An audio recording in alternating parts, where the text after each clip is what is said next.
Continuando nosso estudo do capítulo 3, o Livro dos Médiuns, nós vamos agora para o item 35. Aos que quiserem adquirir essas noções preliminares pela leitura das nossas obras, aconselhamos que as leiam nesta ordem.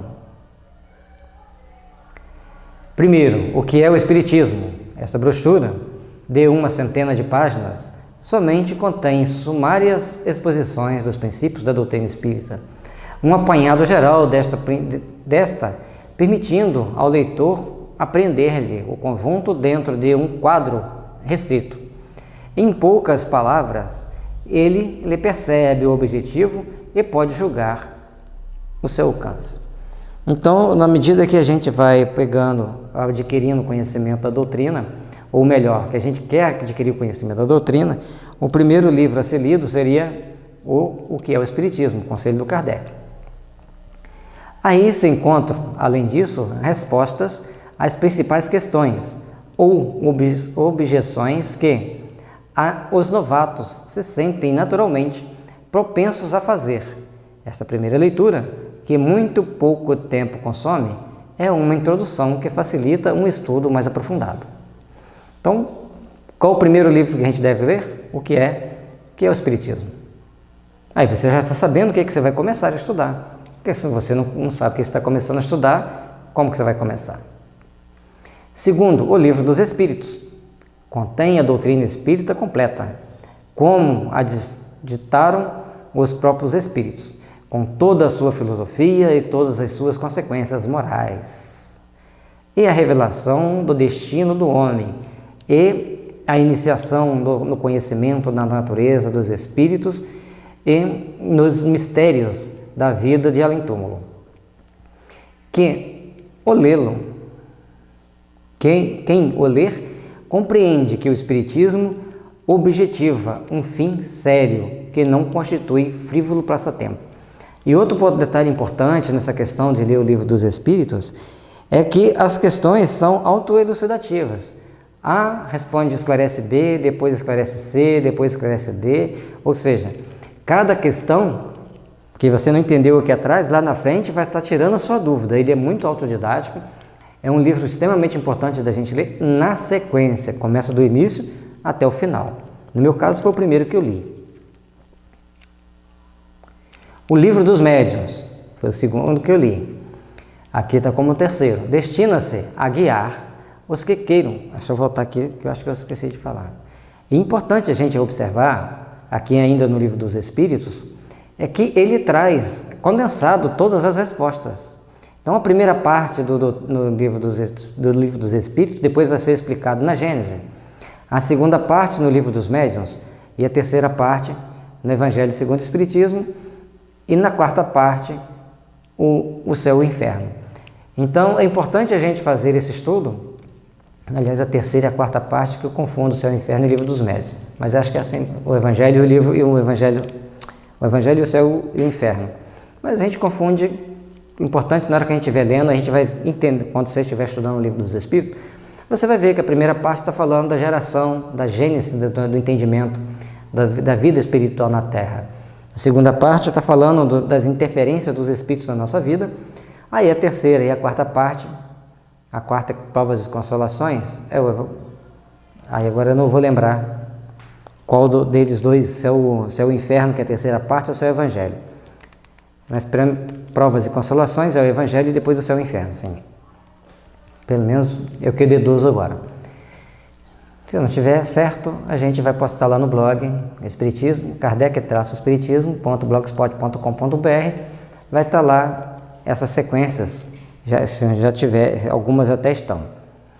Então, o Livro dos Espíritos, com toda essa estrutura filosófica muito bem montada, muito bem organizada, vai te convencer, a menos que você não queira crer.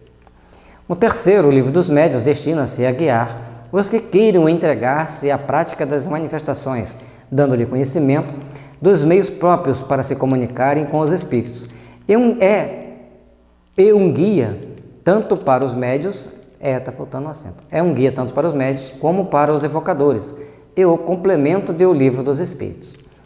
Então, é importante a gente procurar entender. Certa vez, a gente estava num curso de floral E uma pessoa falando que alguém da família dela profetizava, mas tinha dia que ficava muito enfurecido, que ela não entendia por que de vez em quando ele estava possesso por um demônio. Aí eu falei assim, você sabe exorcizar, não? O melhor manual de exorcismo é o livro dos médiuns. Como que eu consigo? Eu falei, te dou um. Na próxima aula eu trago. Dei o livro dos médiuns para ela, falei, será que ela vai ler? Ela leu todo ele. E falou, nossa, como que esse livro me esclareceu e me ajudou, e também o meu sobrinho que vivenciava aquelas situações. Então, como Kardec disse, não tem um método prático para você convencer alguém. Ela não deixou de ser católica, mas ela entendeu que ela precisa ela aprendeu como lidar com o sobrinho dela naqueles momentos lá de profecia ou de estar profetizando, quando ele recebia um bom espírito, quando ele recebia um mau espírito. E ambos entenderam que aquilo ali era uma manifestação mediúnica, que é o mais importante. A Revista Espírita, variada coletânea de fatos e explicações teóricas e de trechos isolados que completam o que se encontra nas duas obras precedentes, formando-lhes, de certo modo, a aplicação formando-lhe, de certo modo, na aplicação, certo?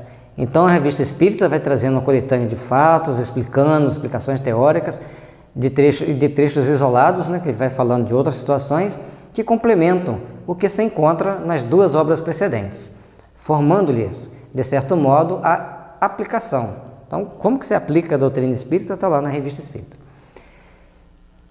Sua leitura pode trazer-se simultaneamente com a daquelas obras, porém, mais proveitosa será, e, sobretudo, mais inteligível, se for feita depois do Livro dos Espíritos. Então, para você ler as revistas espíritas, primeiro leia o Livro dos Espíritos, para que você se familiarize com os assuntos ali abordados e consiga começar a entender todo aquele mecanismo, todos aqueles ensinamentos que lá estão. Então, de Kardec são ainda as obras do Evangelho segundo o Espiritismo, o Céu e o Inferno, a Gênese e obras póstumas. São ainda, nota da editora Febre, de Kardec são ainda as obras, o Evangelho segundo o Espiritismo, o Céu e o Inferno, a Gênesis e obras póstumas. O Evangelho segundo o Espiritismo, ele explica as máximas morais do Cristo, para que a gente possa entender bem por que de fazermos o bem, por que de sermos bons. O Céu e o Inferno vai mostrando às pessoas as consequências de seus atos, seja nessa vida, seja no mundo espiritual, e a Gênese explica a origem da Terra, as funções dos planetas, porque existem muitos mundos habitados, e obras póstumas é uma coletânea de vários escritos e várias comunicações. Isto pelo que nós diz respeito, os que desejam tudo conhecer de uma ciência devem necessariamente ler tudo o que se acha escrito sobre a matéria, ou pelo menos o que haja de principal, não se limitando a um único autor.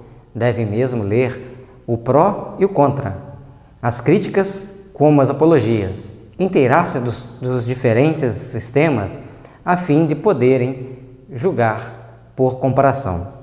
Então é importante a gente fazer essa observação, é importante a gente observar os fatos como eles são. Então isso pelo que nos diz respeito. O que desejam de tudo conhecer de uma ciência, deve necessariamente ler tudo o que se acha escrito sobre a matéria. Hoje, existem pessoas que escrevem muita coisa contra a doutrina espírita, existem pessoas que escrevem muita coisa a favor, cada um ao seu turno, cada um do seu jeito, do seu modo, mas o que é importante para nós? É importante a gente fazer as devidas observações de que precisamos ter cuidado para a gente não se enganar, não se deixar enganar, porque conforme está no Evangelho, muitos são tão astutos na forma de enganar as pessoas que podem enganar até os escolhidos. Então, a gente, na hora de fazer essa seleção, da gente ler de tudo, vamos ter cautela, vamos saber o momento de ler, será que vale realmente a pena ler? Temos que ter principalmente aqueles que são mais ativos no trabalho espírita. Outros que vão lá de vez em quando, assistem, aqueles espíritas imperfeitos, aqueles espíritas curiosos, deixa que eles leem bastante e contam para a gente. Pelo menos o que haja de principal, não se limitando a um único autor. devem mesmo ler o pró e o contra, as críticas como as apologias, inteirar-se dos diferentes sistemas, a fim de poderem julgar por comparação. Tem necessidade? Compete a cada um fazer esse exercício, saber se é necessário mesmo fazer essa comparação ou não. Você tem que ler o que é contra, mas enquanto eu não for bem sedimentado nas informações prós, se eu ler o contra, pode me balançar. Então, eu tenho conhecimento, e já entendi bem o que está sendo proposto pela doutrina espírita, aí a gente lê.